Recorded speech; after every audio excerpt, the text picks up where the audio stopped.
겠습니다. 네. 이번에 살펴볼 종목은요. 유튜브 통해 들어와 있습니다.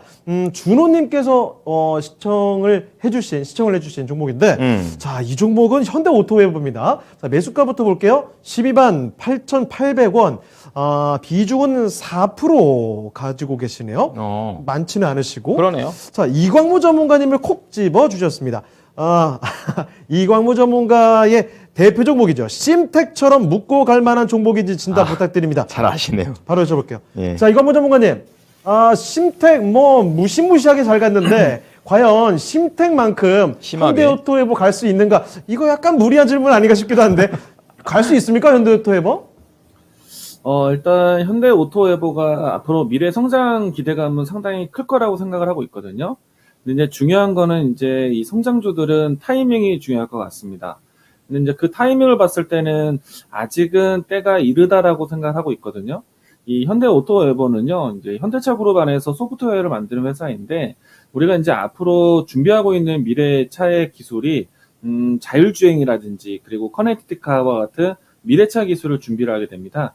그러면은 그와 같은 이제 자율주행에 대한 신기술이 앞당겨진다면은 현대오토웨이브에 대한 관심이 상당히 높을 거라고 생각을 하고 있어요. 그런데 그 이전까지는 이 신기술보다는 현대오토웨이브가 가지고 있었던 SI 사업에 집중할 수밖에 없을 거거든요. 이 SI 사업은 무엇이냐면은 우리 이제 삼성 그룹주 안에서 삼성 SDAS가 있습니다. 이 SDAS 같은 경우에는 삼성 전반적인 공장에서 자동화 시스템을 만들다거나 대표적으로 유통 물류에 대한 시스템을 만든다든가 이런 역할을 현대오토웨이브가 하고 있는 거겠죠. 그래서 지금 현존에 있는 현대오토웨이브에 대한 실적 추이는 안정적이고, 그리고 앞으로 이 현대차 그룹이 대대적으로 신사업에 대한 투자를 공격적으로 하고 있기 때문에 현대오토웨이브가 할 수 있는 프로그래밍적인 부분들이 상당히 있을 거라고 보고 있어서 기업 성장에 대해서는 안정적일 겁니다. 그런데 이제 폭발적인 시장에 대한 성장감을 보기 위해서는 자율주행차라든지 클라우딩 컴퓨팅이라든지 이런 기술들이 많이 보일 때 보셔야 될 것 같아요. 그래서 그런 측면에 대한 이 미래 성장성을 보기 위해서는 잠재력으로 해서 이 종목을 접근하셔야 됩니다. 지금 이제 현대오토웨이브 같은 경우에는 주가 흐름을 좀 보도록 하죠. 기업에 대한 내용에 대해서는 분명히 좀 어느 정도 좀 인지가 됐을 것 같아요. 그렇다면은 주가는 사실 이 내용을 가지고 지금부터 달리는 자리는 아니거든요. 자율주행에 대한 관심이라든지 클라우드 컴퓨팅에 대한 관심은 분명한 건 맞지만은 주가에 대한 위치가 어느 정도 좀 반영이 된 상태라는 얘기예요. 그리고 앞으로 이 내용들을 가지고 이 종목을 판단한다면은 저는 주가가 좀 낮은 위치, 조정받는 위치, 뭐 예를 들어서 현재 위치를 보신다면은 박스권, 그러니까 레벨업 밸류업이 올라가고 난 다음에 박스권을 그려주고 있는데 이 내용들 같은 경우에는 박스권 하단에서 접근하시는 게 맞는 거죠.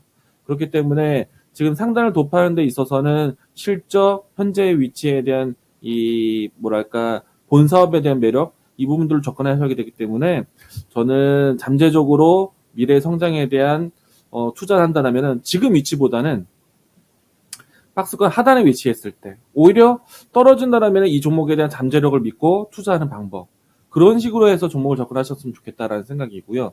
그리고 클라우딩에 대한 컴퓨팅에 대한 기술은 사실 지금도 중요한 거지만은 앞으로 자율주행에 대한 투자가 아주 중요할 것 같아요. 근데 이제 대부분의 이제 많은 기업들이 자율주행에 대한 투자에 대한 적기를 올해 하반기, 빠르면 3분기, 뭐 대체로 한 4분기 정도 예상을 하고 있거든요. 그렇기 때문에 상반기에 선택하기에는 좀 아쉽다, 빠르다라는 생각이고요. 주가 위치가 낮았다라면 잠재력을 믿고 투자를 할 텐데 저라면은 지금 위치에서는 투자를 적극적으로 하지는 않을 것 같습니다.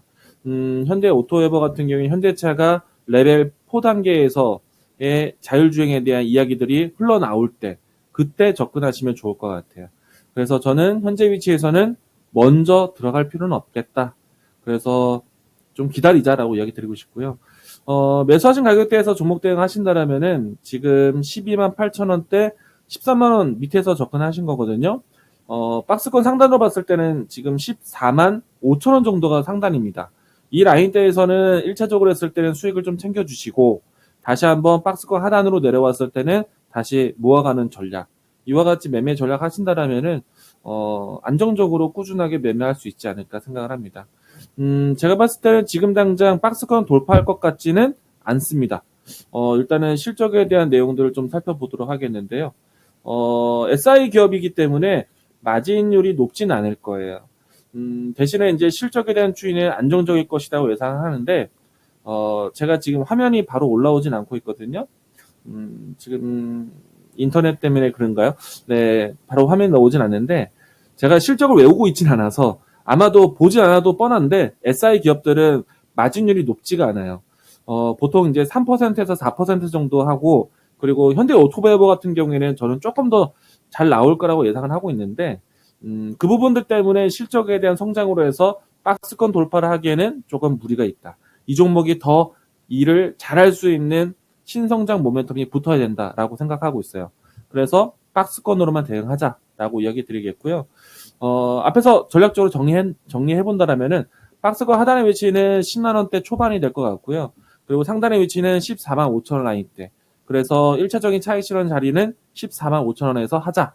그리고 잠재력으로 종목을 접근할 때는 상반기보다는 하반기, 3분기 이후가 좋겠다라고 이야기를 드리도록 하겠습니다. 네, 현대 오토에버였습니다. 이 종목 마냥 계속 들고 갈 만한 종목이라기보다는 일단 트레이딩 전략 말씀해 주셨어요. 네. 박스권으로 대응을 하자. 아래쪽에서는 10만 원대, 위쪽에서는 14만 원대 이 정도 두시고서 앞으로 전략을 수정해 좀 나가시면 좋을 것 같습니다. 자, 이렇게 현대 오토에버까지 살펴드렸습니다. 네.